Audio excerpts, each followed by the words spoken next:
हर हर महादेव। गुरु जी आपके चरणों में मैं सादर प्रणाम करती हूँ। भगवान शुक्र रखे। हर हर महादेव।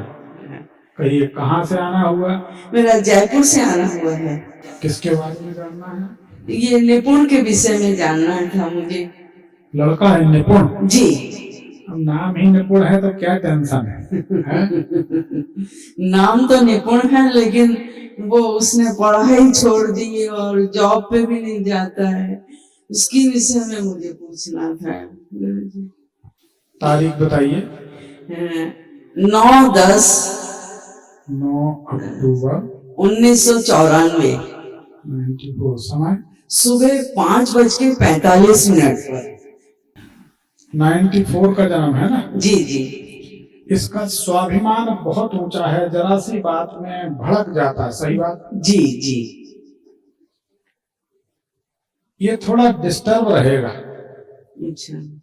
अच्छा ये बताइए, इस बालक को कभी जीवन में कोई न कोई जहरीली वस्तु तो नहीं खिलाई है?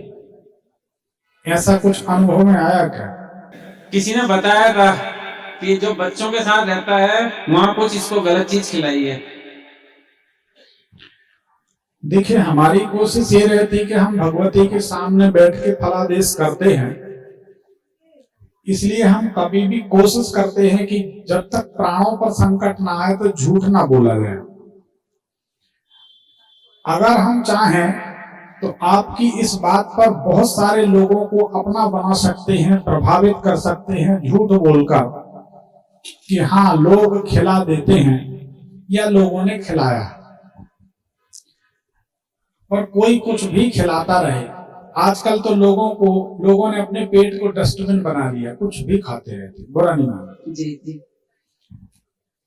ऐसा कुछ होता नहीं है किसी के खिलाने से। अगर किसी के करने से कुछ भी होने लगे तो जो कौवा होते हैं वो कोसने लगे तो गाय मरने लगे उनके भाग्य से। ऐसा नहीं है, भगवान की अपनी एक व्यवस्था है, इसमें भ्रम में ना पड़े। हालांकि हमारे इस उत्तर से आप संतुष्ट नहीं होंगे क्योंकि आपके मन में वो बात बैठी है, पर यह बात सत्य है कि 9 साढ़े 9 बजे से 11 बजे दिन के बीच पानी के अंदर कोई जहरीली वस्तु बच्चे को खिलाई जाएगी और ये बच जाएगा। ये बात सत्य है। तो ऐसा कुंडली में दिखाई देता, पर अब यहाँ पर कुंडली रख गई है तो जहां तक आप यकीन मानिए भगवती जानती, अगर हम आपके बच्चे के लिए मेहनत करेंगे तो उतनी मेहनत करेंगे जितनी हम अपने बच्चे के लिए करेंगे, क्योंकि हम जानते हैं, आप इस बात को नहीं जानते, वो जानते। जी जी। क्योंकि हमारे बच्चे भी इसी समाज में रहेंगे, आपके भी समाज का तो गठन हुआ, इसीलिए हम अच्छा करेंगे तो कहीं ना कहीं हमारे बच्चों को अच्छा फल मिलेगा, ये धारणा हम रखते हैं। और हम अच्छा करेंगे तो उसका प्रतिफल हमें भी अच्छा मिलेगा। लोग इतना प्यार देते हैं, वहां से यहाँ तक आने में आधा घंटा लगा। लोग पैर छू रहे हैं, कोई माला पहना रहा, कोई फूल बरसा रहा, लोग गिर गिर पड़ रहे। इतना प्यार, इतना सम्मान देते हैं। और सामान्य लोग, आम लोग, जो ज्योतिषी नहीं है, साधक नहीं है, ठीक है ना, जो विद्वान नहीं है, अपने अपने फील्ड के सब विद्वान, ज्योतिष की बात, तो इस लाइन के विधा को जानकार नहीं, वो साधारण लोग इतना आदर देते हैं। तो जब हम गुरु हैं, साधक हैं, भगवान के भक्त हैं, ब्राह्मण हैं, ज्योतिषी हैं, तो उनसे हम अगर धोखेबाजी करते हैं तो कहीं ना कहीं ये गलत तो है। और अगर हम ऐसा करेंगे तो भगवती हमारा कहां तक साथ देंगी और कब तक साथ देंगी। और रही बात पैसे के लिए, अगर कोई बात कहे तो ना हमें पहले चिंता थी जब हमारे पास कुछ नहीं रहता था, ना आज चिंता है, दाल रोटी चलती है। और जहां खड़े हो जाए वहां पैसे की कोई कमी नहीं है, इतना भगवान ने दे रखा, तो कोई प्रपंच हम करते नहीं। तो जो हमसे हो सकेगा हम बता देंगे। हमारे सामने कुंडली आ गई है, बाल भी बांका नहीं होगा, आपको जो बता देंगे वो रेमेडी आप कर लेना, लड़का सुरक्षित रहेगा। शायद परमात्मा को सुरक्षित करना था, इसलिए यहाँ ये बात आई। दूसरी, आपकी एक लाइन हमको ठीक नहीं लगी, इसको सुधारिए, क्योंकि अब जो आपका समय है, बुरा मत मानिए, अब कभी ना कभी ऊपर तैयारी का है।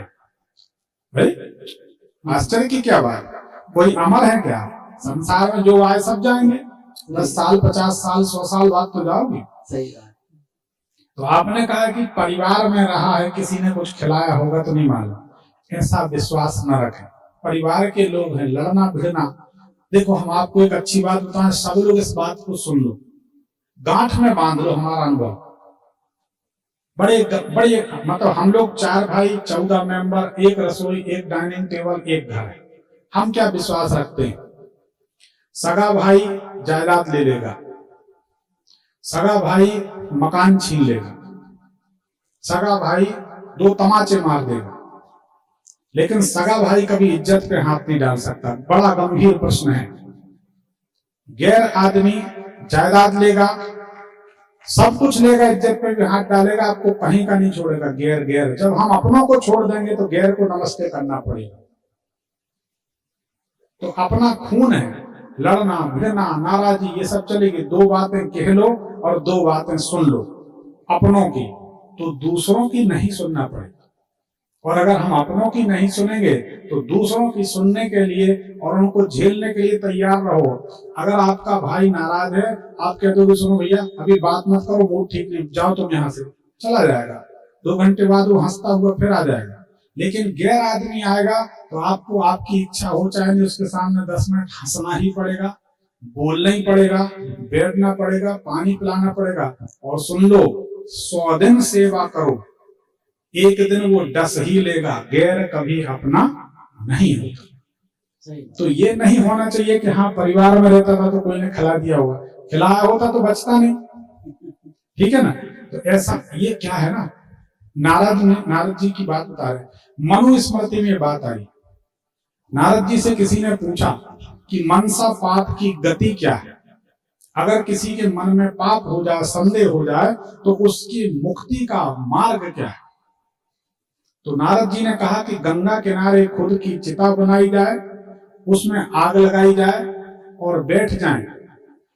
जब जल के राख हो जाए, गंगा जी की लहरें बार बार आती रहें, राख बह जाए, तब नारद जी ने एक शब्द बोला, तब शायद, पक्का नहीं, तब शायद उस मनसा पाप से मनुष्य को मुक्ति मिल सकती है, अदरवाइज कोई दूसरा विकल्प नहीं। इसलिए मनुष्य को किसी के बारे में संदेह नहीं करना चाहिए। सब अच्छा, जिसने जो किया। हम तो एक बात जानते हैं, हमें हमारे भगवान पे भरोसा है, तो हमारे बच्चे तो भगवान की गोद में खेल रहे, कोई कुछ खिलाए पिलाए वो बचे रहे, ये विश्वास रखिए। अब क्या सवाल है आपका, बताइए। तो उसका कोई जॉब नहीं है, वो जॉब करता है, छोड़ देता है, और पढ़ाई करने गया था तो वो इंजीनियरिंग में। देखिए सही बात बताएं, आपके बेटा का सपना शुरू से या तो मैं कलेक्टर बनूंगा, या तो मैं बड़ा अधिकारी, ये सपने उसके, या तो बड़ा अधिकारी, छोटी मोटी नौकरी करेंगे नहीं, किसी की इतनी भी बात सुनेंगे नहीं, इतनी बात भी नहीं सुनना चाहिए। बिल्कुल सही है। 1 मिनट में आपका बेटा पूंछ के बल खड़ा हो जाता है। जी सही बात जी, बिल्कुल सही बात है। नाराज हो जाता, भड़क जाता, हाँ। इतना स्वाभिमान। तो नौकरी कैसे चले। तो ये नौकरी खुद छोड़ते हैं, कोई छुड़ाता नहीं है, ये नौकरी खुद छोड़ते हैं। इनके साथ एक समस्या है, पल में तोला पल में मासा, पल में तोला पल में मासा, पल प्रतिपल पीपल के पत्ते जैसे। तो इनके विचार बदलते हैं, बोलो हाँ। जी जी, बिल्कुल सत्य बात है। अब जब ऐसे विचार बदलेंगे तो तुम्हें नौकरी पे कौन रखेगा, तुम कैसे रहो। काम तो मन लगा के करना पड़ेगा, बिना करे तो काम चलता नहीं। जी ठीक है जी। अब इनकी ये दशा सुधरे, इसके लिए एक बेहतरीन पन्ना पहनाइए, एक इनको मूंगा पहनाइए और एक चंद्रमणि पहनाइए, तो इनका जीवन स्थिर हो जाए। बड़ा डामाडोल जीवन है और ऐसे में काम चलेगा नहीं। एक बात अच्छी है, प्राण चले जाएं, ये कभी परिवार को छोड़ के नहीं जाएगा, ये बेईमान नहीं। माँ बाप परिवार सबके प्रति ईमानदार है, सबको बड़ा आदमी बनाना है, इसका उद्देश्य है। सही बात है जी, बिल्कुल सत्य बात है। तो ये करेगा भी, लेकिन अभी संघर्ष कर रहा है। बेहतरीन चंद्रमणि, मूंगा और पन्ना, ये 3 रत्न पहना दीजिए तो इसका जीवन व्यवस्थित हो जाए। ठीक है ठीक, एक वो निकाल दीजिए। और ये जब पहना देंगे, सुनिए, मूंगा और चंद्रमणि पहना देंगे तो आपके बच्चे के साथ वो घटना घटेगी, लेकिन इतने सूक्ष्म रूप में उसका कोई असर कभी नहीं होगा। ये 100% सुरक्षित रहेगा। ये कुंडली भी बताती है और ये ब्राह्मण का भी आशीर्वाद है, चिंता ना करें। एक पर्ची निकाल लो, जाइए। क्या कोई व्यापार कराएंगे? है? इसको क्या व्यापार है? पहले नंबर ये रत्न पहना था। देखिए, व्यापार करें, नौकरी करें, कुछ भी करें, जब तक मन स्थिर नहीं है तब तक सफलता मिलनी नहीं। और जब तक ये रत्न नहीं पहनेंगे इनका मन बिल्कुल स्थिर नहीं होगा। अच्छे विधिवत अभिमंत्रण 3 रत्न पहना दीजिए, यही इनकी जिंदगी की कुंजी है। ठीक। और कमर में पीला धागा पहना दीजिए तो कुछ दिन में नोट आने लगेगा। कमर में पीला धागा हमेशा पहने तो नोट आते रहेंगे। ठीक है, धन्यवाद। एक पर्ची निकाल दीजिए।